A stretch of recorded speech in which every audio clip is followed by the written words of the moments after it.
Halo semuanya, kembali lagi bersama saya Johan di Jurnal Trading ID. Jadi pada kesempatan video kali ini saya akan coba bahas kembali untuk update dari pergerakan GBP USD ya. Kalau kita perhatikan di sini untuk GBP USD sendiri itu sedang berada di level harga 18.300 dan terendahnya itu di 18.100 ya. Dan kalau kita lihat lagi di sini ya, dia itu breakout dari area segitiganya ini ya, atau penannya dia ini dia breakout. Lalu kalau kita lihat di sini itu dia turun sampai kurang lebih targetnya itu ada di 17.800 karena penurunan ini juga disebabkan oleh naiknya si DXY ini. Nah, DXY ini juga kalau saya perhatikan untuk targetnya itu terdekat itu di 108.6 dan terjauhnya itu ada di 108.9 sampai 109.1 yang ada di area sini. Lalu untuk support DXY ini itu ada di 108.25 dan support terjauhnya itu ya setelah itu ada di 108 dan terjauhnya itu ada di 107.6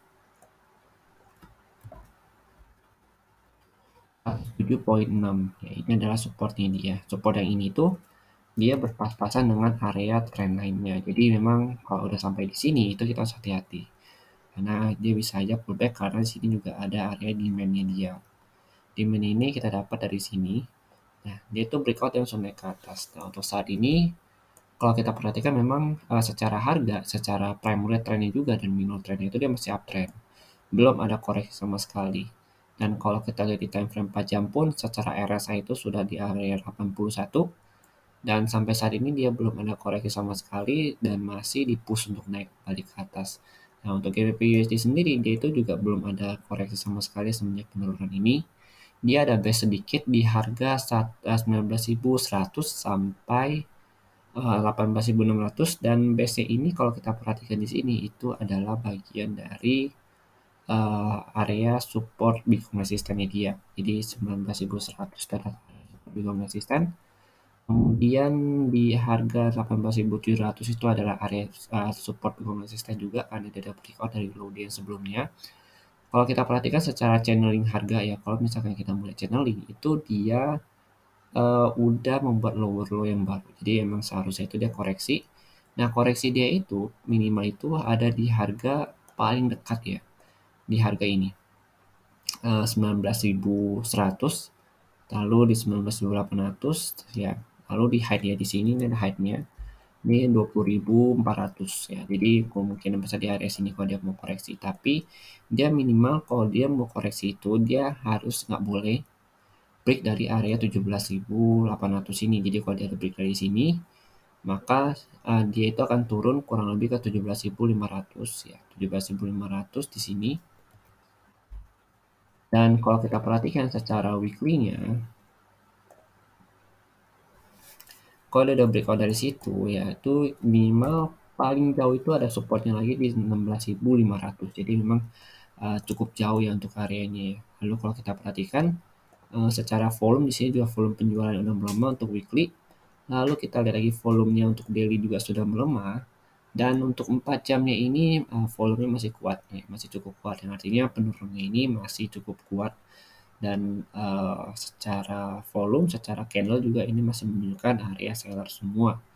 Lalu di sini ada perlawanan dari buyer. Kalau kita perhatikan kembali volume 1 jamnya ini sudah mulai melemah. Jadi misalkan yang 1 jam ini dia pullback, maka pullback terdekat dia itu ada di level harga di 18.700, kemudian di 19.197.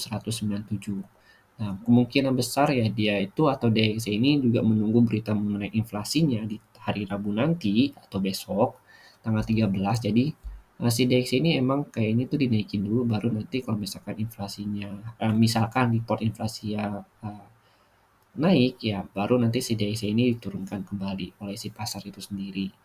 Oke, jadi mungkin kenaikan DXY ini juga disebabkan oleh naiknya suku bunga dia. Jadi emang orang-orang itu optimis mengenai si DXY ini sendiri. Oke, jadi itu adalah pandangan saya mengenai si GBP USD dan juga korelasi dengan si DXY.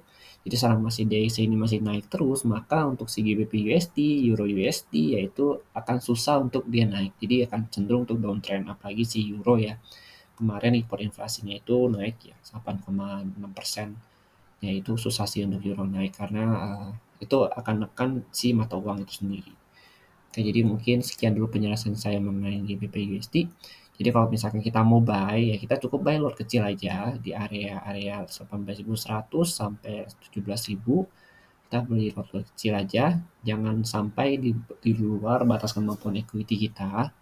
Ya, karena memang area ini itu area yang cukup krusial untuk dia pullback, tapi juga bisa ditembus sama dia sendiri. Berdasarkan volume 4 jam ini yang masih kuat ya. Oke, jadi memang saya akan fokus ke buy untuk short buy di BPUSD dan juga Euro USD. Ya, begitu juga dengan si XAU USD, tapi dengan lot yang kecil. Ya, jadi saya tidak akan pakai lot besar dulu sampai market itu mempunyai kejelasan untuk harganya lagi. Oke, jadi mungkin sekian dulu ya penjelasan dari saya. Terima kasih dan sampai jumpa pada video berikutnya.